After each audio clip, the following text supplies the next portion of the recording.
হবিগঞ্জের মাধবপুরে র্যাব ৯-এর অভিযান চলাকালে ৩০ কেজি গাঁজাসহ মোহাম্মদ সোহাগ মিয়া নামে এক মাদক ব্যবসায়ীকে গ্রেপ্তার করা হয়েছে।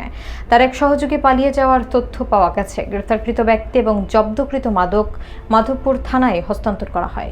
বিস্তারিত দেখুন নাহিদ মিয়ার তথ্যচিত্রে।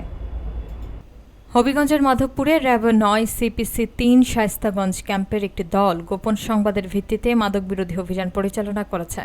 বুধবার রাত 10:30টার দিকে মাধবপুর উপজেলার নোয়াপাড়া ইউনিয়নের টঙ্গিমোড় এলাকায় অভিযান চালানো হয়। র্যাবের উপস্থিতি টের পেয়ে 2 জন ব্যক্তি পালানোর চেষ্টা করলে একজনকে আটক করা হয়। আটককৃত ব্যক্তি মোহাম্মদ সোহাগ মিয়া নোয়াপাড়া ইউনিয়নের খড়কি গ্রামের স্থানীয়। প্রাথমিক জিজ্ঞাসাবাদে তিনি স্বীকার করেন, সীমান্তবর্তী এলাকা থেকে তিনি ও তার পলাতক সহযোগী গাঁজা সংগ্রহ করে বিক্রয়ের উদ্দেশ্যে নিজের হেফাজতে রেখেছিলেন। তল্লাশির সময় 3টি প্লাস্টিকের বস্তার মধ্যে মোড়ানো 6টি পোটলায় মোট 30 কেজি গাঁজা উদ্ধার করা হয়। অভিযানের মাধ্যমে মাদক চক্রের বিরুদ্ধে কার্যকর পদক্ষেপ নেওয়া হয়েছে এবং ভবিষ্যতে এ ধরনের অভিযান অব্যাহত থাকবে বলে জানিয়েছেন র্যাব।